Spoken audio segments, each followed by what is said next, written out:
Hello students, वैदिक में आपका स्वागत है। आज हम पढ़ेंगे क्लास 10th के संस्कृत का चैप्टर नंबर 14 यानी शास्त्रकारः। यह संस्कृत का सबसे लास्ट चैप्टर है। हमने संस्कृत के ऑलरेडी 13 चैप्टर पढ़ा दिए हैं। आप जा करके उसे प्ले लिस्ट में देख सकते हैं। तो चलते हैं शास्त्रकारः की ओर। हेडिंग है शास्त्रकारः। तो इस चैप्टर में महत्वपूर्ण शास्त्रों के बारे में बताया गया है और उनके जो प्रवर्तक हुए उनके बारे में भी बताया गया है, यानी शास्त्र और उनके रचनाकार जो हुए उनके बारे में बताया गया। चलिए पढ़ते हैं कौन कौन से शास्त्र का विवरण दिया गया और उनके कौन कौन प्रवर्तक हैं। भारते वर्षे शास्त्राणाम महती परंपरा श्रूयते। कह रहा है कि भारत वर्ष में शास्त्रों का महान परंपरा, शास्त्रों के महान परंपरा के बारे में सुना जाता है। यानी कहने का मतलब यह है कि भारत में शास्त्रों का काफी महत्व रहा है। इसका शास्त्रों का शास्त्राणि प्रमाणभूतानि समस्त ज्ञानस्य स्रोतः स्वरूपाणि सन्ति। कह रहा है कि शास्त्र जो है प्रमाण स्वरूप समस्त ज्ञान का स्वरूप है। यानी कहने का मतलब यह है कि शास्त्र पढ़ने का मतलब है हम सारे ज्ञान का अध्ययन कर रहे हैं, है ना। यानी सभी ज्ञान का स्रोत माना जाता है किसको? शास्त्र को। अस्मिन् पाठे प्रमुख शास्त्राणाम निर्देश पूर्वकम तत्प्रवर्तकानां च निरूपणम विद्यते। कह रहा है कि इस पाठ में, अस्मिन् पाठे मतलब इस पाठ में प्रमुख शास्त्र को निर्देशित पूर्वक तथा उनके प्रवर्तक को निरूपित किया गया है। इस पाठ में क्या बताया गया है? शास्त्र के बारे में बताया गया है और उनके कौन कौन प्रवर्तक हुए उनके बारे में बताया गया है, यानी निरूपित किया गया है। मनोरंजनाय पाठे अस्मिन् प्रश्न उत्तर शैली आसादिता वर्तते। कह रहा है कि मनोरंजन के लिए, किसके लिए? तो मनोरंजन के लिए इस पाठ में प्रश्न उत्तर शैली को समाहित किया गया है। यानी इस पाठ में प्रश्न उत्तर के आधार पर शास्त्रों के बारे में बताया गया है ताकि मनोरंजन लगे, मनोरंजन के लिए, है ना। अब आगे पढ़ते हैं। शिक्षकः कक्षायां प्रविशति। शिक्षक कक्षा में प्रवेश करते हैं। छात्रः यानी छात्रगण सादरम उत्थाय तस्य अभिवादनम कुर्वन्ति। कहता है कि छात्रगण खड़े होते हैं, सादर उत्थाय मतलब आदर पूर्वक खड़े होते हैं और तस्य अभिवादनम मतलब उनका अभिवादन करते हैं। कौन? छात्रगण। शिक्षक कक्षा में प्रवेश करते हैं, छात्रगण सभी आदर पूर्वक खड़ा होते हैं, फिर उनका अभिवादन करते हैं यानी स्वागत करते हैं। अब आगे बढ़ते हैं। शिक्षक क्या कहते हैं? शिक्षक कहते हैं उपविशन्तु सर्वे। यानी जब शिक्षक कक्षा में प्रवेश किए तो सभी छात्रगण क्या थे? खड़े थे। तो ये शिक्षक कहते हैं कि उपविशन्तु सर्वे यानी सभी बैठ जाएं। अद्य युष्माकं परिचय संस्कृत शास्त्र भविष्यति। कहते हैं कि आज आप लोगों को हम संस्कृत शास्त्रों के बारे में परिचय कराएंगे यानी बताएंगे। क्या बोल रहे हैं कि सभी लोग बैठ जाइए। आज हम आप लोगों का परिचय किससे कराएंगे? संस्कृत शास्त्र से कराएंगे, यानी संस्कृत शास्त्र के बारे में बताएंगे। कौन कर रहे हैं? शिक्षक। अब एक स्टूडेंट है युवराज क्या कहता है? गुरुदेव शास्त्रम किम भवति। कहता गुरुदेव शास्त्र क्या होता है? शास्त्र क्या होता है? प्रश्न कौन पूछ रहा है? युवराज। शास्त्र क्या होता है? गुरुदेव शास्त्र क्या होता है? तो शिक्षक जवाब देते हैं शास्त्रम नाम ज्ञानस्य शासकम अस्ति, कहता है शास्त्र जो है ये ज्ञान का शासक है, ज्ञान का शासक है। एग्जाम में पूछ सकता है कि ज्ञान का शासक किसे माना गया है, तो ज्ञान का शासक शास्त्र को माना गया है, इसको शास्त्र को माना गया है। मानवानाम कर्तव्य अकर्तव्य विषयान तत् शिक्षति, कहता है कि मनुष्यों को कर्तव्य और अकर्तव्य के विषय के बारे में वह क्या करता है, शिक्षा देता है। कौन? शास्त्र। शास्त्र है जो मनुष्य को कर्तव्य और अकर्तव्य के बारे में शिक्षा देता है। शास्त्रम एवं अधुना अध्ययन विषय कथ्यते, कहता है कि शास्त्र ही आज है जो अध्ययन का विषय कहे जाते हैं। यानी कहने का मतलब यह है कि आज यदि कोई बोलता है कि हम अध्ययन कर रहे हैं, तो इसका मतलब है कि हम शास्त्रों का अध्ययन कर रहे हैं। इसलिए कहा गया कि शास्त्र जो है, शास्त्र ही आज अध्ययन का विषय कहे जाते हैं। पाश्चात्य देशेषु अनुशासनम अपि अभिधीयते, कहता है कि जो पश्चिमी जो देश हैं, यानी भारत के बाहर जो देश है ना, वो शास्त्र को अनुशासन डिसिप्लिन मानते हैं, डिसिप्लिन मानते हैं। यानी शास्त्रों का अध्ययन करने का मतलब है कि आपके अंदर क्या आएगा, डिसिप्लिन आएगा। कि किसका सोच है, तो पश्चात देशों की। तथापि शास्त्रस्य लक्षणम धर्मशास्त्रेषु इत्थम वर्तते, कहता है कि तथापि इसके अलावा भी शास्त्र का लक्षण धर्मशास्त्र में इस प्रकार, इत्थम मतलब इस प्रकार बताया गया है, इस प्रकार है। तो धर्मशास्त्र में शास्त्र के बारे में क्या बताया गया, आगे दिया हुआ है। कहता है प्रवृत्तवा निवृत्तवा नित्येन कृतेन व पुषान एना उपदिश्यते तत् शास्त्रम अभिधीयते, कह रहा है कि प्रवृत्तवा मन होता है आसक्ति और निवर्तितवा मन होता है अनासक्ति। नित्य मने नित्य हो गया, कृत्रिम मन हो कृत्रिम। कहता है कि जो शास्त्र है जो किसका उपदेश देता है, तो आसक्ति होने का उपदेश देता है ना, और निरासक्ति होने का उपदेश देता है ना।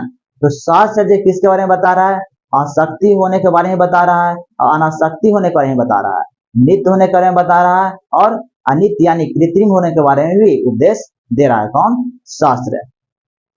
यहाँ आसक्ति का मतलब यह हो गया कि किसी भी व्यक्ति का किसी चीज के प्रति बहुत ज्यादा लगाव, उसे बोलते हैं आसक्ति। उसका अपोजिट हो गया अनासक्ति, यानी कम लगाव होना, है ना। अनित्य का मतलब हो गया जो शाश्वत है, जो हमेशा रहेगा, वो नित्य हो गया। कृत के नमन हो गया कृत्रिम, यानी अनित्य, यानी जो शाश्वत नहीं है।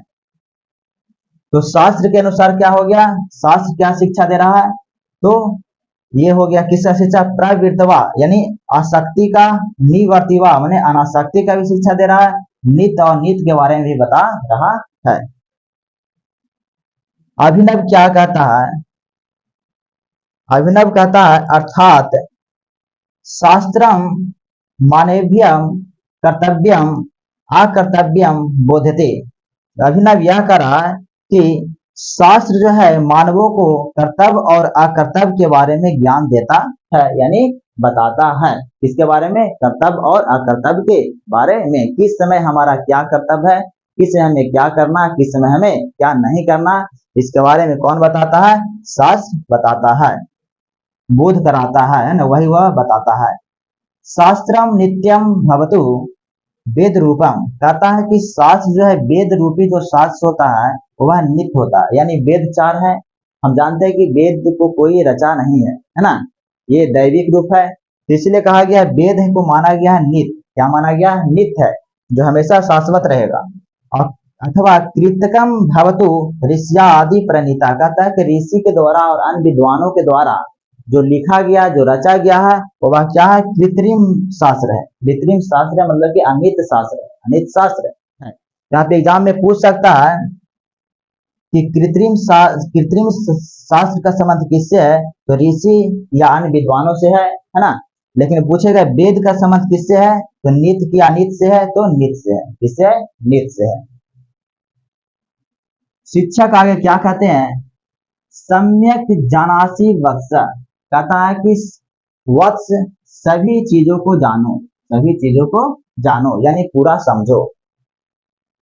कृतकम शास्त्रम ऋष्य अन्य विद्वांसः वा रचितवन्तः, कहता है कि कृतकम शास्त्र जो है ऋषि के द्वारा और अन्य विद्वानों के द्वारा रचा जाता है। अभी क्या बताए थे, जो कृतकम होता है ऋषि और अन्य विद्वानों के द्वारा रचा गया शास्त्र को क्या कहते हैं, कृतकम शास्त्र बोलते हैं, है ना, यानी अनित शास्त्र बोलते हैं। तो किसके द्वारा, ऋषि या अन्य विद्वानों के द्वारा यदि रचा जा रहा तो वो कृतकम या अनित या उसी को बोलते हैं कृत्रिम। सर्वप्रथम सट वेदांग शास्त्रानि संति, अतः सबसे पहले 6 वेदांग हुए। वेदांग कितने हुए, 6 वेदांग हुए। ये कौन सा हो जाए, नित है कि नित है, तो इनको कोई ना कोई ऋषि रचे हैं, इसलिए इसको बोला गया है ये अनित है, यानी कृत्रिमी, कृतकम है, कृतकम है मतलब कृत्रिम है ना, अनित है। तो वेदांग कितने हो गए, वेदांग 6 हो गए। शिक्षा, कल्प, व्याकरणम, निरुक्तकम, छंद, ज्योतिष। शिक्षा, कल्प, व्याकरण, निरुक्त, छंद, ज्योतिष। एक बार फिर पढ़ देते हैं, शिक्षा, कल्प, व्याकरण, निरुक्त, छंद, ज्योतिष, है ना। इससे आप याद रखेंगे वेदांग कितने हैं, एग्जाम में आ सकता है। इमरान क्या कहता है, गुरुदेव एतेषाम विषयानाम के प्रणेतारः, कहता है कि गुरुदेव इन सभी विषयों का कौन कौन प्रणेता है, कौन कौन रचनाकार है या कौन कौन से प्रवर्तक हैं। तो शिक्षा क्या कहते हैं, श्रीनुत यूतम सर्वे सावधानम, कहता है कि सुनो तुम सभी लोग सावधानी पूर्वक तुम सभी लोग सुनो। शिक्षा उच्चारण प्रक्रिया बोधते, शिक्षा जो है कौन से, शिक्षा जो है उच्चारण प्रक्रिया का बोध कराता है, यानी किस अक्षर को कैसे बोलना है, कौन से शब्द को कैसे बोलना है, यानी उच्चारण प्रक्रिया का बोध कौन करा रहा है, तो शिक्षा। कौन, शिक्षा। कहता है पाणिनि शिक्षा तस्य प्रसिद्धो ग्रंथ है, एक पाणिनि के द्वारा रचा गया पाणिनि शिक्षा ग्रंथ है, जो इसी के आधार पर बताया गया, यानी उच्चारण की प्रक्रिया के बारे में बताया गया है। यह ग्रंथ काफी प्रसिद्ध है, कौन सा, पाणिनि शिक्षा, किसके द्वारा, पाणिनि के द्वारा। कल्प कर्म कांड ग्रंथ सूत्रात्मक, कहता है कि जो कल्प जो है ये फॉर्मूला बेस लिखा गया, सूत्र के फॉर्म में लिखा गया, ये कर्म कांडीय ग्रंथ है, कर्म कांडीय ग्रंथ है।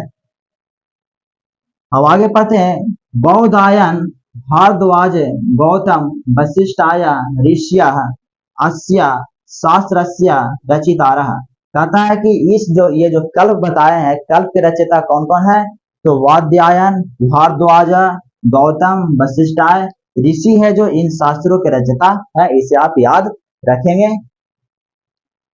व्याकरणम तु पाणिनि कृतम प्रसिद्धम, कहता है कि व्याकरण तो पाणिनि कृत प्रसिद्ध है, ये तो हर कोई जानता है कि व्याकरण के रचयिता कौन है, तो पाणिनि है। कौन है, पाणिनि, पाणिनि के व्याकरण के रचयिता कौन है, तो पाणिनि है।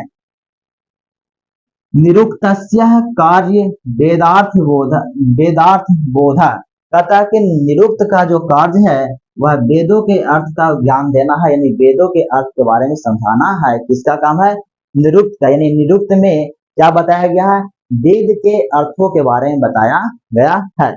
किसमें, निरुक्त में, इसे जरूर आप ध्यान में रखिएगा। पूछेगा कि वेद के अर्थ के बोध किसमें होता है, तो निरुक्त में होता है। तस्य रचयिता यास्क, कहता है कि निरुक्त के रचयिता कौन है, तो यास्क है। कौन है, यास्क है, इसे आप ध्यान में रखिएगा। यास्क किनके रचयिता है, किसके रचयिता है, तो निरुक्त के, निरुक्त के। निरुक्त में क्या बताया जा रहा है, वेद के अर्थों का बोध दिया जा रहा है, इन्हें ज्ञान दिया जा रहा है। छंद पिंगल रचित सूत्र ग्रंथे प्रावर्धम, कहता है कि छंद के रचयिता कौन है, तो पिंगल है। इसे आप इतना ही याद रखिए कि छंद के रचयिता कौन है, तो पिंगल है। छंद के रचयिता कौन है, पिंगल है। निरुक्त के रचयिता कौन है? यास्क है। व्याकरण के रचयिता कौन है? पाणिनि है। कल्प के ढेर सारे हैं, बौधायन, भारद्वाज, गौतम, वशिष्ठ है। और शिक्षा तो एक प्रसिद्ध ग्रंथ आ गया, पाणिनि शिक्षा, है ना। अब आगे पढ़ते हैं। ज्योतिषम लगध रचितेन वेदांग ज्योतिष ग्रंथेन प्रावर्तत। कहता है कि ज्योतिष जो ग्रंथ है ये कहाँ से लिया गया? वेदांग ज्योतिष ग्रंथ है से लिया गया। किसके द्वारा रचा गया? लगध के द्वारा, लगध के द्वारा। इसको हम बोल सकते हैं कि ज्योतिष जो ग्रंथ है ये किसके द्वारा लिखा गया है? लगध के द्वारा, लगध के द्वारा। तो फिर से हम यहाँ पे पूछते हैं, शिक्षा हो जाएगा पाणिनि ग्रंथ, कल्प हो जाएगा बौधायन, भारद्वाज, गौतम, वशिष्ठाय, है ना, अन्य ऋषि। व्याकरण के रचयिता पाणिनि, निरुक्त के, यास्क, छंद के कौन हो जाएंगे? तो पिंगल हो जाएंगे। और ज्योतिष के कौन हो जाएंगे? तो लगध हो जाएंगे। इसे आप स्क्रीनशॉट ले लीजिए। आगे पढ़ते हैं। अब्राहम क्या कहता है? किम एतावन्तः एव शास्त्रकारा सन्ति। कहता है कि क्या यही सब है जो शास्त्रकार हैं? कौन सा? तभी हम क्या पढ़ रहे थे? वेदांत के बारे में पढ़ रहे थे। वेदांत कितने होते हैं? 6 होते हैं। कौन कौन? शिक्षा, कल्प, व्याकरण, निरुक्त, छंद एंड ज्योतिष। इनके जो प्रवर्तक हुए, क्या यही सब शास्त्रकार हैं? ये कौन कह रहा है? अब्राहम कह रहा है, अब्राहम कह रहा। तो शिक्षा क्या कहते हैं? शिक्षा कहते हैं नहीं नहीं, एते प्रवर्तक एवं। कहता नहीं नहीं, यह शास्त्रकार नहीं है। ये कौन है? यही प्रवर्तक है, यही प्रवर्तक हैं। अब आगे पढ़ते हैं। वस्तुतः महति परंपरा एतेषां शास्त्राणां प्रवर्तिभिः संचालिता। कहता है कि वस्तुतः महान परंपराओं का जो संचालन है, यही सब, यानी ये सब जो शास्त्र हैं, इन्हीं सब शास्त्रों से होता है। कौन? तो 6 जो वेदांग है इन्हीं से होता है। किंच दर्शन शास्त्राणि षट देशे अस्मिन् उत्क्रांति। कहता है कि क्योंकि दर्शन शास्त्र हमारे देश में 6 प्रकार के दर्शन शास्त्र को संचालित किए गए हैं ना। 6 प्रकार के दर्शन शास्त्र को संचालित किए गए हैं। अब 6 प्रकार के दर्शन शास्त्र कौन कौन है? आगे देखते हैं।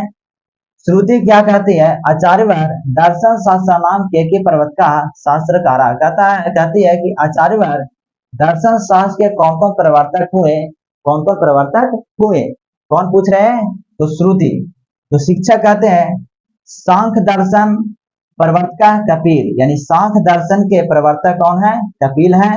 योग दर्शन के कौन? पतंजलि। और न्याय दर्शन के गौतम, वैशेषिक दर्शन के कनाद, मीमांसा दर्शन के जैमिनी और वेदांत दर्शन के बादरायण। तो कितने दर्शन हो गए? 6। पहला दर्शन सांख्य दर्शन, दूसरा योग दर्शन, तीसरा न्याय दर्शन, चौथा वैशेषिक दर्शन, पांचवा मीमांसा दर्शन और छठा वेदांत दर्शन। तो दर्शन कितने हो गए? 6 हो गए। उनके प्रवर्तक भी दिया हुआ। फिर से हम एक बार पढ़ देते हैं। सांख्य दर्शन के प्रवर्तक कपिल मुनि, योग दर्शन के पतंजलि, न्याय दर्शन के गौतम, वैशेषिक दर्शन के कनाद, मीमांसा दर्शन के जैमिनी, वेदांत दर्शन के बादरायण। इससे आप जरूर याद रखें, एग्जाम में 100% पूछेगा। सर्वेशाम शतकाधिका व्याख्यातारः स्वतंत्र ग्रंथकारः वर्तन्ते। कहता है कि सभी ग्रंथों का, जितने भी यहाँ पे दिए गए हैं दर्शन, सभी दर्शनों का स्वतंत्र 100 से अधिक ग्रंथकार हो चुके हैं। 100 से अधिक ग्रंथकार हो चुके हैं सभी दर्शन शास्त्र का। अब आगे पढ़ते हैं। गार्गी क्या कहती है? गुरुदेव भवान वैज्ञानिकानि शास्त्राणि कथम न वदति। गार्गी कहती है गुरुदेव आप वैज्ञानिक शास्त्रों के बारे में क्यों नहीं बता रहे हैं? वैज्ञानिक शास्त्रों के बारे में भी आप बताइए। तो शिक्षा क्या कहते हैं? उत्तम कथ्यसि। ऐसा कहा जाता है कि प्राचीन भारते विज्ञानस्य विभिन्न शाखानां शास्त्राणि प्रावर्तन्ते। कहते हैं कि प्राचीन भारत में विज्ञान का विभिन्न शाखा इन्हीं शास्त्रों से आया है ना। मतलब कहने का मतलब यह है कि भिन्न भिन्न शास्त्रों में ही विज्ञान के शाखा को बता दिया गया है ना, यानी शास्त्रों में ही विज्ञान बता दिया गया। कौन कर रहे हैं? शिक्षक। अब आगे पढ़ते हैं आयुर्वेद शास्त्र। आयुर्वेद शास्त्र में चरक संहिता, सुश्रुत संहिता इस प्रकार के शास्त्र हैं। चरक संहिता और सुश्रुत संहिता किससे संबंधित है? तो आयुर्वेद शास्त्र से, आयुर्वेद शास्त्र से। तत्र एवं रसायन विज्ञानम भौतिक विज्ञान अंतर्भू अस्तः। कह रहा है कि तत्र एवं इसी में, इसमें तो आयुर्वेद शास्त्र में ही रसायन विज्ञान और भौतिक विज्ञान को शामिल किया गया। यानी आयुर्वेद विज्ञान में रसायन विज्ञान भी है और भौतिक विज्ञान भी है। अब आगे पढ़ते हैं ज्योतिष शास्त्रे अपि खगोल विज्ञानम गणितम इत्यादि शास्त्राणि सन्ति। कह रहे हैं कि ज्योतिष विज्ञान में ही खगोल विज्ञान शामिल है। खगोल विज्ञान किसमें शामिल है? ज्योतिष विज्ञान में ही शामिल है। यानी खगोल विज्ञान गणित जो है किसमें शामिल है? ज्योतिष विज्ञान में ही, ज्योतिष शास्त्र में ही शामिल है। आर्यभट्टस्य ग्रंथ, आर्यभट्ट के ग्रंथ कौन? आर्यभट्टीय नामा प्रसिद्ध है। एग्जाम में पूछ सकता है कि आर्यभट्टीय नामा किनका लिखा हुआ है? तो आर्यभट्ट का। और चरक संहिता किससे संबंधित है? आयुर्वेद शास्त्र से। सुश्रुत संहिता किससे संबंधित है? आयुर्वेद शास्त्र से। और खगोल विज्ञान ज्योतिष शास्त्र से। खगोल विज्ञान ज्योतिष शास्त्र से। खगोल विज्ञान गणित ही बोल सकते हैं ना, खगोल विज्ञान गणित। एवं वराहमिहिरस्य बृहत् संहिता विशालो ग्रंथ यत्र नाना विषय समाहित। कह रहे हैं कि वराहमिहिर के द्वारा लिखा गया बृहत् संहिता, कौन से? बृहत् संहिता में विभिन्न प्रकार के विषयों को शामिल किया गया है। और यह बृहत् संहिता है जो एक विशाल शास्त्र है, विशाल शास्त्र है। बृहत् संहिता किसके द्वारा लिखा गया है? तो वराहमिहिर के द्वारा। वराहमिहिर के द्वारा 100% पूछ सकता है कि बृहत् संहिता किसके द्वारा लिखा गया? तो वराहमिहिर के द्वारा लिखा गया है। वास्तु शास्त्रम अपि अत्र व्यापकम शास्त्रम आसीत्। कह रहे हैं कि वास्तु शास्त्र यहाँ व्यापक शास्त्र था, है ना। व्यापक शास्त्र मतलब था बहुत ही बड़े शास्त्र था। कौन सा? वास्तु शास्त्र। लेकिन आज के डेट में नहीं है, आज के डेट में नहीं है। कृषि विज्ञानम च पराशरेण रचितम। कह रहे हैं कि और कृषि विज्ञान के जो रचयिता हैं वो पराशरेण है। कौन है? पराशरेण है। तो एग्जाम में पूछ सकता है कि कृषि विज्ञान के रचयिता कौन है? पराशरेण है, पराशरेण है। इसे जरूर आप याद रखेंगे। कृषि विज्ञान के रचयिता कौन है? पराशरेण है। वस्तुतो न अस्ति शास्त्रकाराणाम अल्पसंख्यक। ऐसा नहीं मानना चाहिए कि हमारे देश में शास्त्रकार हैं जो अल्पसंख्यक में हैं। अल्पसंख्यक में है हमारे देश में। शास्त्र के भी बहुत है और शास्त्रकार भी बहुत है। वर्ग नायक क्या कहते हैं? गुरुदेव अद्य बहु ज्ञातम। मतलब गुरुदेव आज बहुत सारे चीजों को हम लोग जाने हैं, बहुत सारे चीजों को जाने हैं। प्राचीनस्य भारतस्य गौरवम सर्वथा समृद्धम। प्राचीन भारत का गौरव हमेशा समृद्ध रहेगा।